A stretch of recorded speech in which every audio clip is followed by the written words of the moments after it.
আসসালামু আলাইকুম রহমতুল্লাহ। সবাই কেমন আছেন? ভালো আছেন আশা করি। 40 GB এমবি কিনছিলাম 1 মাস গতকালকে আপনার 12 তারিখে 12টায় ম্যাচ শেষ। আমি 19 GB শেষ করছিলাম, 21 GB ছিল। তো কালকে রাত 12টার পরে এটা কেটে নিয়ে গেছে, সকালে উঠে দেখি নাই। তো আপনারা জনগণ সবাই আমরা আন্দোলন করি যে এমবির মেয়াদটা থাকবে কেন। তো মানে বাংলাদেশের সব কিছুই মানে এমবিটা মেয়াদটা মানে না, এইটা আমরা কেউ ঠিক করতে পারি না, আর এইটা আমরাও চুপ করে থাকি। তাহলে আমার এই যে 21 GB শেষ হয়ে গেছে, তাহলে এই 21 GB কই গেল বলি না তো কোনো সময়। আগে 59 টাকায় দিয়ে 95 মিনিট, 90 মিনিট, 85 মিনিট পর্যন্ত পাইছি,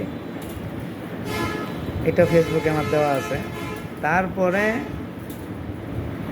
3-4 দিন পরেই আপনার 59 টাকায় 65 মিনিট, 59 টাকায় 65 মিনিট দিল।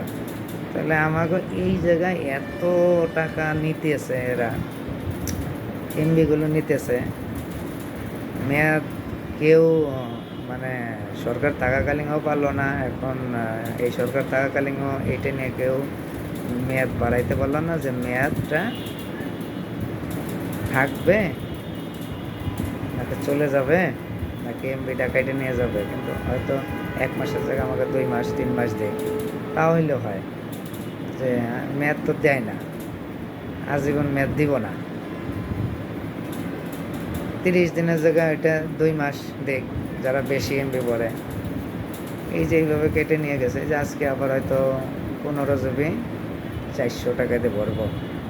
এইটাও শেষ করতে পারি না, কারণ ওয়াইফাই লাইন চালাই আর মোবাইল টিপার সময়ই পাই না। তো যেটুকু পাই ওটুকু হয় না, শেষ করতে পারি না কোনোবারই। ওই 10 GB 15 GB এইভাবে কেটে নিয়েই যায়। সবাই মিলে আমরা আমাদের প্রধান উপদেষ্টার কাছে একটা আবেদন করি, আমাদের এমবির মেয়াদটা উঠাইয়া দেন। এটা আপনাদের কাছে সব সেক্টরে আন্দোলন চলে, কিন্তু এই গ্রামীণ ফোন, বাংলা লিঙ্ক, এয়ারটেল, রবি এগুলায় এরা কেউ শোনে না, এদের নিজের গতিতে চলে। তো জানাইয়েন কমেন্টে, আর সবাই একটু বলেন যে এমবির মেয়াদটা উঠাই দিতে। আচ্ছা, আসসালামু আলাইকুম, ভালো থাকেন। আচ্ছা, খুদা হাফেজ।